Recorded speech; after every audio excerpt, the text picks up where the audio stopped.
आज हम लोग स्टेटमेंट 3 के लिए पिक्चर ड्रा करेंगे और स्टेटमेंट 3 को पिक्चर के माध्यम से समझेंगे। तो चलिए हम लोग स्टार्ट करते हैं। तो हमारा स्टेटमेंट 3 क्या है, देखिए, तीन समांतर रेखाओं पर एक तिर्यक रेखा समान अंतःखंड काटती है तो दूसरी तिर्यक रेखा भी समान अंतःखंड काटेगी, बोल रहा है। ठीक, तो यहाँ पर हमको क्या करना है, देखिए, सबसे पहले तीन समानांतर रेखाएं ड्रा करना है, क्योंकि हमारा स्टेटमेंट बोल रहा है कि तीन समानांतर रेखाओं पर। तो ये देखिए, ये रेखा L हो गया, ये रेखा M हो गया, ये, और ये रेखा हमारा क्या हो गया, N हो गया। ये अब स्टेटमेंट के अनुसार L, M और N ये तीनों कैसे हैं, समांतर हैं। ठीक, तो तीन समानांतर रेखाओं पर, तो ये तीन समानांतर रेखा हो गया L, M और N, इस पर एक तिर्यक रेखा। तो ये देखिए, एक तिर्यक रेखा क्या है, तो एक तिर्यक रेखा है हमारा, ये मान लेते हैं P।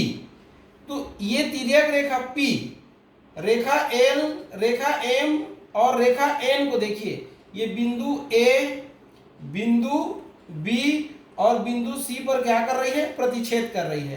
तो यहाँ पर AB अंतःखंड है और BC अंतःखंड है। ठीक है, तो हमारा स्टेटमेंट क्या बोल रहा है, तीन समानांतर रेखाओं पर एक तिर्यक रेखा समान अंतःखंड काटती है। ये तीन समानांतर रेखा हो गया L, M और N, इस पर एक तिर्यक रेखा P। ये देखिए, ये वाला अंतःखंड और ये वाला अंतःखंड ये दोनों काट रही हैं, अंतःखंड AB और अंतःखंड BC। तो इस कथन के अनुसार ये अंतःखंड इस अंतःखंड के क्या होगी, बराबर होगी। मतलब AB, ये देखिए, AB बराबर होगा किसका, BC का। ये ठीक है, और ये क्या है हमारा, तो ये हमारा अंतःखंड है। ये क्या है, अंतःखंड है ये। अब आगे क्या बोल रहा है, देखिए, तो दूसरी तिर्यक रेखा भी समान अंतःखंड काटेगी।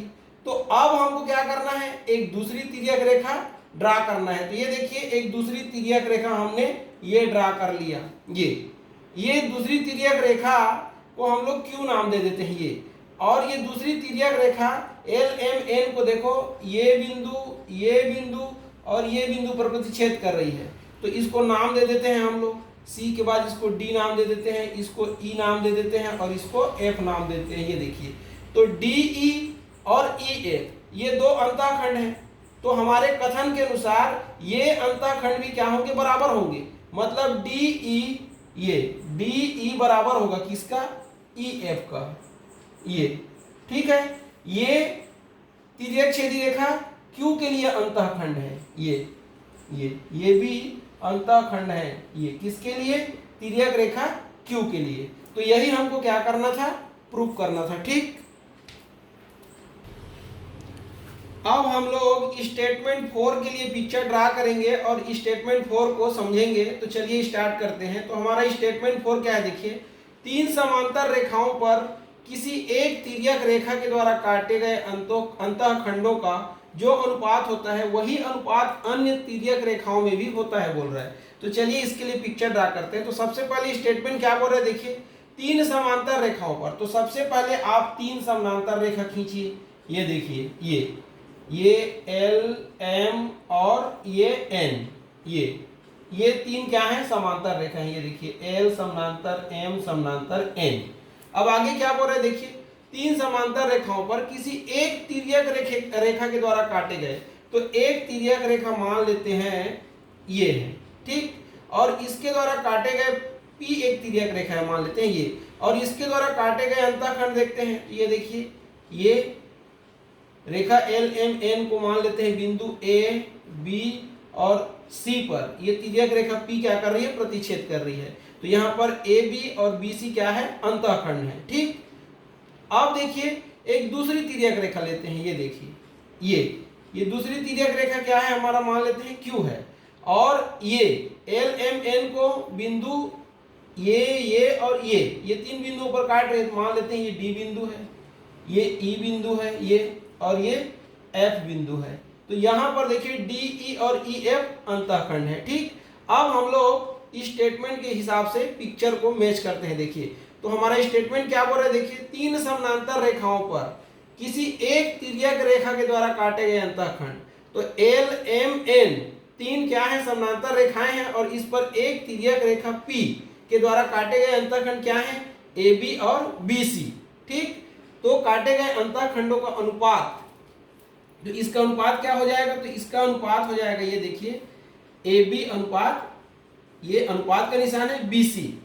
तो ये पहले तिर्यक रेखा के द्वारा जो काटे गए अंतःखंड का अनुपात है वो दूसरे तिर्यक रेखा के द्वारा काटे गए अंतःखंड के अनुपात के क्या होता है, बराबर होता है। तो दूसरी तिर्यक रेखा क्यू के द्वारा काटे गए अंतःखंड क्या है, डीई और ईएफ है, तो इसका अनुपात क्या होगा, इसका अनुपात होगा ये डीई अपॉन ईएफ होगा ये।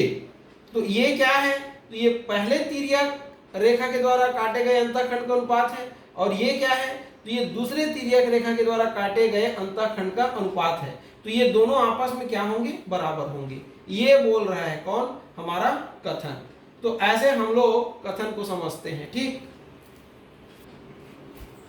अब हम लोग स्टेटमेंट 5 के लिए पिक्चर ड्रा करेंगे और स्टेटमेंट 5 को समझेंगे। तो स्टेटमेंट 5 क्या है, देखिए किसी त्रिभुज में एक भुजा के समांतर खींची गई रेखा अन्य दोनों भुजाओं को समान अनुपात में विभाजित करती है, बोल रहा है। तो सबसे पहले आपको एक त्रिभुज बनाना है। ये देखिए ये एक त्रिभुज है, मान लेते हैं ये ए बी सी एक त्रिभुज है ये। ठीक, अब क्या बोल रहा है हमारा स्टेटमेंट, देखिए किसी त्रिभुज में एक भुजा के समांतर खींची गई रेखा, तो इस त्रिभुज ए बी सी में इसकी एक भुजा बी सी हम मान लेते हैं, तो ये बी सी के समांतर आपको एक रेखा खींचना है। मान लेते हैं रेखा डी ई खींच लिए ये। ठीक है, तो ये बी सी समांतर है किसका, डी ई का, ये हो गया। तो क्या बोल रहा है हमारा कथन, देखिए किसी त्रिभुज में एक भुजा के समांतर खींची गई रेखा, तो त्रिभुज ए बी सी में त्रिभुज ए बी सी के एक भुजा बी सी के समांतर खींची गई रेखा क्या है, डी ई है।